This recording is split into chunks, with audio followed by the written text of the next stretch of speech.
सुप्रभात बच्चों, second year Hindi के बच्चों। देखिए मैं आपको कैकई अनुताप पढ़ा रही हूँ। कैकई अनुताप की श्रृंखला ही चल रही है, बहुत ये लंबा पाठ है बच्चों। और पहले ही मैंने बताया कि कैकई अनुताप अर्थात कैकई का प्रायश्चित। और कैकई भरत की माँ है और राम उनके भरत के ज्येष्ठ भ्राता हैं, जिनकी माता कौशल्या है। दशरथ की मृत्यु हो गई है और इस प्रकार ये सभी मिलकर सभा में बैठे हुए हैं और पंचवटी गए हैं राम को वापस वन से लौटाने के लिए, किंतु राम आ नहीं रहे हैं। वहाँ बैठकर सभा में वार्तालाप हो रही है और कैकई वहाँ अपने कर्मों का प्रायश्चित करते हुए आगे कहती हैं, पटके मैंने पदपाड़ी मुँह के नद में, जन क्या क्या करते नहीं स्वप्न में मद में। हाँ दंड कौन क्या उसे डरूंगी अब भी, मेरा विचार कुछ दया पूर्ण हो तब भी। कहती कि कई सभा के बीच में कि मैंने अपने पद और पाड़ी, पाड़ी मतलब होता है बच्चों, पद मतलब चरण और पाड़ी मतलब होता है हाथ, पाड़ी हाथ। कैकई मानती हैं, वो कहती हैं कि मैंने अब मोह रूपी नदी में अपने हाथ पैर, मोह रूपी नदी में, नद मतलब नदी, मैंने अपने हाथ पैर मोह रूपी नदी में उसी तरह पटके थे जैसे व्यक्ति मनुष्य स्वप्न में और मद में, गर्व, मद मतलब गर्व, घमंड, कि जब व्यक्ति के जीवन में घमंड आ जाता है, अहंकार आ जाता है उसके मन में, तो वो क्या करता है वो समझ नहीं पाता।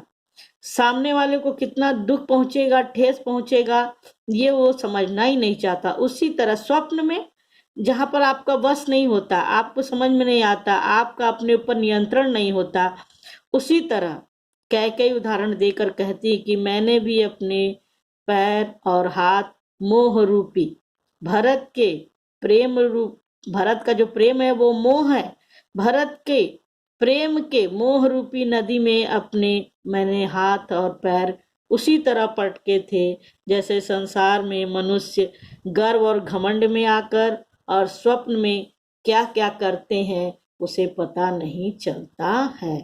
हाँ दंड कौन क्या उससे डरूंगी अब भी। कैकई कहती कि मुझे कोई भी दंड मिल जाए मैं उससे डरने वाली नहीं हूँ। मेरा विचार कुछ दयापूर्ण हो तब भी, यदि आप मेरे लिए अपने मन में दयापूर्ण विचार लाते हैं तो मुझे स्वीकार नहीं है। हा दया हंत वह घृणा, आह वह करुणा, बैतरणी सी है आज जाह्नवी वरुणा। सह सकती हूँ चिर नरक सुने सुविचारी, पर मुझे स्वर्ग की दया दंड से भारी। देखिए उन्होंने यहाँ स्पष्ट कर दिया, पर मुझे स्वर्ग की दया दंड से भारी। लेकर अपना यह कुलिस कठोर कलेजा, लेकर अपना यह कुलिस कठोर कलेजा, मैंने इसके ही लिए तुम्हें वन भेजा। घर चलो इसी के लिए न रूठो अब यूं, कुछ और कहूँ तो उसे सुनेंगे सब क्यों। देखिए कैकई अनुताप राम के सम्मुख व्यक्त कर रही हैं और कहती हैं कि मुझे दया नहीं दंड चाहिए। मैंने अपने पुत्र के मोह में ग्रसित हो गई थी। यदि आप सब आज मेरे ऊपर दया या करुणा दिखाते हैं तो वह मेरे लिए बैतरणी के समान भयावह होगी। मुझे आपकी दया करुणा नहीं चाहिए, मैं दंड चाहती हूँ। दया और करुणा आज गंगा और वरुणा नदी के तुल्य होकर मेरे लिए बैतरणी जैसी बन रही है। इस समय स्वर्ग की दया मुझे नरक के दंड से भी अधिक भारी पड़ेगी। अर्थात सीधे और सरल शब्दों में बच्चों कि कैकई ये चाहती हैं कि जो उन्होंने कार्य किए हैं बुरे उसका उन्हें दंड मिले, उनके ऊपर दया, उनके ऊपर दीनता इस प्रकार की कोई चीज उन्हें नहीं चाहिए, उन्हें किसी प्रकार का क्षमा नहीं चाहिए, उन्हें केवल दंड चाहिए। कहती हैं, लेकर लेकर अपना यह कुलिस कठोर कलेजा, कुलिस वज्र, वज्र कई बार आपको बताया है मैंने क्लास में भी कि वज्र एक ऐसा अस्त्र है जिसे हम कहते हैं कि वर्षा के देवता इंद्र लेकर उसे चलते हैं, और वो दधीची ऋषि के हड्डियों से बना हुआ है। तो उन्होंने कहा कि हे राम, मैंने अपने वज्र जैसे कठोर हृदय से तुम्हें तुम्हें इस भरत के लिए ही वन भेज दिया था, और आज इसी के लिए, इसी के सुख के लिए तुम्हें घर लौटने के लिए कहती हूँ, क्योंकि मैं जानती हूँ कि जब तक तुम अयोध्या नहीं लौटोगे यह सुखी नहीं हो सकता। लेकर अपना यह कुलिस कठोर कलेजा, मैंने इसके लिए तुम्हें वन भेजा कि ये वज्र के समान कठोर हृदय लेकर ही मैंने भरत के लिए तुम्हें वन भेजा। लेकिन अब इसी के सुख के लिए हे राम, तुमसे विनती है, तुमसे प्रार्थना है, तुम रूठो मत, तुम हम सबसे रूठो मत, मेरी विनय और आग्रह मान लो और घर लौट चलो, घर चलो, इसी के लिए न रूठो अब यूं, कुछ और कहूं तो उसे सुने सब क्यों। मुझको यह प्यारा और इसे तुम प्यारे, मेरे दुगुने प्रिय रहो न मुझसे न्यारे। मैं इसे न जानूं किंतु जानते हो तुम, अपने से पहले इसे मानते हो तुम। कहते हैं कि घर लौट चलो, अगर मैं इसके अतिरिक्त कुछ कहूंगी तो लोग भला मुझे क्या कहेंगे। हे राम, यह भरत तुम्हें प्यारा है और इस भरत को तुम प्यारे हो। यह भरत तुम्हें प्यारा है और तुम इस भरत को प्यारे हो। इस प्रकार तुम मुझे 2 गुने अधिक प्यारे हुए, अतः फिर मुझसे अलग होने का निर्णय मत लो। हे प्रिय राम, वापस लो, अयोध्या लौट चलो। मैं भले ही भरत को न जान पाई, मैं इसे न जानूं किंतु जानते हो तुम। मैं भले ही अपने पुत्र भरत को नहीं समझती, नहीं जानती, नहीं पहचानती, किंतु हे राम, आप इसे भली प्रकार जानते हैं और अपने से भी पहले आप इसे मानते हैं, सम्मान देते हैं, इसे समझते हैं। तुम भ्राताओं का प्रेम परस्पर जैसा, यदि वह सब पर यूं प्रकट हुआ है वैसा, तो पाप दोष भी पुण्य दोष है मेरा। मैं रहूं पंकिला पदम कोश है मेरा। आगत ज्ञानी जन उच्च भाल ले लेकर, समझावे तुमको अतुल युक्तियां देकर।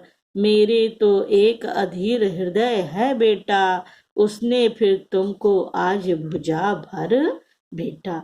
देखिए कैकेयी आगे कहती हैं कि हे राम, तुम भाइयों का पारस्परिक प्रेम, यानी एक दूसरे के लिए जो प्रेम है, भ्राता मतलब भाई, परस्मत मतलब एक दूसरे के लिए, कि तुम भाइयों का जो ये एक दूसरे के प्रति प्रेम आज सबके समक्ष प्रकट हो रहा है, सब कोई जो ये प्रेम देख रहे हैं प्रत्यक्ष रूप से, यदि ये सत्य है, और यदि ये सत्य है तो मैंने जो पाप किया है और जो दोष लगा है उसका भी यह एक अच्छा परिणाम देखने को मिल रहा है कि तुम सब भाई एक दूसरे से अटूट प्रेम करते हो।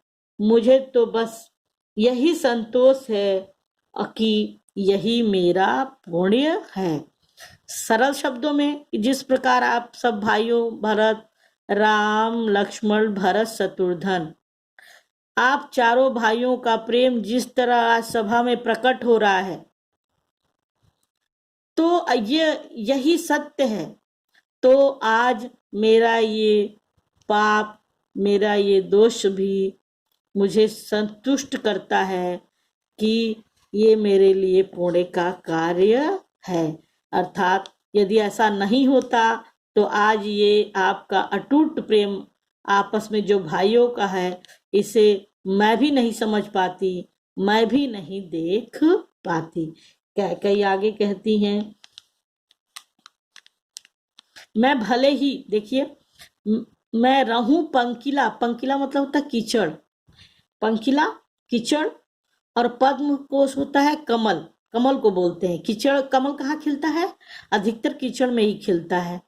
तो कहती हैं, कैकेयी कहती हैं कि इस प्रकार मैं भले ही कीचड़ के समान कलंकित हो रही हूँ, भले ही मैं कीचड़ के समान कलंकित रही हूँ, किंतु मेरी कोख से, मेरे गर्भ से जन्म लेने वाले भरत कमल के समान निष्कलंक हैं, कमल के समान पवित्र और निष्कलंक हैं। कि हे राम, भले ही मैं कीचड़ के समान कलंकित रही हूँ, किंतु मेरी कोख से जन्म लेने वाले भरत कमल के समान निष्कलंक और पवित्र हैं।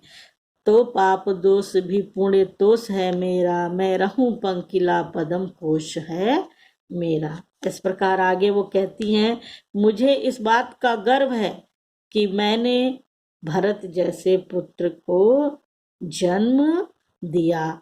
आगत ज्ञानी जन, कैकेयी कहते हैं जो आए हुए ज्ञानी लोग हैं, उच्च भाल मस्तक होता है, तो अपने उच्च बुद्धि से विभिन्न प्रकार की युक्तियां, उपाय आपको भी देंगे, मुझे भी देकर समझाएंगे, किंतु मैं आपसे कहती हूँ कि मेरा एक अधीर हृदय है, अब जो धैर्य धारण नहीं कर पा रहा है, ऐसा एक अधैर्यवान हृदय है। हे राम बेटा, आज वो फिर से तुमको अपनी भुजाओं में भेटना चाहता है और तुम्हें वापस अयोध्या ले जाना चाहता है। बच्चों, जल्दी जल्दी प्रश्न देख रखते हैं, वीडियो बहुत बड़ा हो जाता है, फिर वीडियो जाता नहीं। तो प्रश्न देख लेते हैं। संदर्भ, पहला प्रश्न आपका यही आ सकता है कि संदर्भ लिखिए, तो आप लिखने जान गए अब तक। दूसरा प्रश्न है, किन किन दो भाइयों के प्रेम की बात हो रही है? तो इस प्रश्न का उत्तर है, किन किन दो भाइयों के प्रेम की बात हो रही है? तो लिखेंगे, कवि ने किन किन, प्रश्न फिर से सुन लो। पहला प्रश्न, प्रस्तुत पद्यांश का संदर्भ लिखिए। दूसरा प्रश्न, किन किन भाइयों के प्रेम की बात हो रही है? तो दूसरे प्रश्न का उत्तर हुआ कि कवि ने इस पद्यांश में राम और लक्ष्मण, राम और भरत दोनों भाइयों के प्रेम की बात की है। तीसरा प्रश्न है बच्चों, इसमें कौन सा रस है? तो इसमें कौन सा रस है? इसमें वात्सल्य रस है। चौथा प्रश्न है बच्चों, राम अपने से अधिक किसको मानते हैं? बिल्कुल सरल है, राम अपने से अधिक भरत को मानते हैं। उसके बाद रेखांकित अंश की व्याख्या कीजिए। अभी मैंने रेखांकित अंश की व्याख्या की थी, लेकिन एक बार जल्दी जल्दी फिर से कर देते हैं आपके लिए कि प्रस्तुत पद्यांश में या रेखांकित अंश में कैकेयी श्री राम से कहती हैं कि हे राम, मुझे यह भरत प्रिय है और आप इस भरत को प्रिय हैं, इस प्रकार आप मेरे दुगुने प्रिय हैं। तुम दोनों भाइयों के बीच जिस प्रकार का प्रेम लोगों के सामने प्रकट हो रहा है, उससे मेरे पाप का दोष भी पुण्य और संतोष में परिवर्तित हो गया है, बदल गया है। मुझे संतोष है कि मैं स्वयं भले ही कीचड़ के समान हूँ, निंदनीय हूँ, किंतु मेरी कोख से जन्म लेने वाले भरत कमल के समान निर्मल और कोमल हैं। तो बच्चों, आज ये आपका कैकेयी अनुताप पूरा हो गया। प्रश्नोत्तर अगर मेहनत से पढ़ाया गया तो आप प्रश्नोत्तर जरूर लिखें, उतार लें और एक बार जरूर से रिपीट कर लें। शब्दार्थ जो कठिन है उन्हें एक बार देख लें। तो देखने से क्या होगा कि किसी भी, अभी तो मैंने इतने महत्वपूर्ण प्रश्न उत्तर आपको बताए ना, सोच सोच के समझ के विभिन्न प्रकार के किताबों के सहयोग से, लेकिन ऐसा पढ़ लेंगे तो कहीं से कुछ भी पूछेगा, भले ही वो प्रश्न आपने लिखा नहीं है लेकिन वो प्रश्न का उत्तर आ जाएगा। जैसे कि अगर वो कह दे, कोई ये लिख दे कि कैकई ने अपने कलेजे के लिए राम से क्या कहा, तो आप लिख सकते हैं कि कैकई ने अपने कलेजे को, अपने हृदय को, कलेजा मतलब हृदय, कुलिस के समान कठोर बताया है। उसी तरह कुछ भी पूछा जा सकता है। अभी पूछ दे कि आप ये बताइए कि भरत किसके पुत्र हैं, आप ये पढ़ लेंगे, आपको पता चल जाएगा कि भरत कैकई के पुत्र हैं। अगर आ जाता है कि कैकई क्यों कहती है कि उन्होंने किसने कहा कि इस पृथ्वी पर माता कुमाता भी हो सकती है, अब लोग ऐसा कहेंगे, तो आप इस प्रश्न का उत्तर जानते हैं कि कैकई इस बात को कह रही है पूरी सभा में कि पहले लोग कहते थे कि माता कुमाता यानी बुरी माँ नहीं हो सकती, पुत्र भले ही बुरा पुत्र हो जाए, लेकिन अब के बाद लोग कहेंगे संसार में कैकई के बाद कि कैकई जैसी माँ बुरी भी माँ हो सकती है। तो इस प्रकार के प्रश्नों को आप देखते रहिए। धन्यवाद।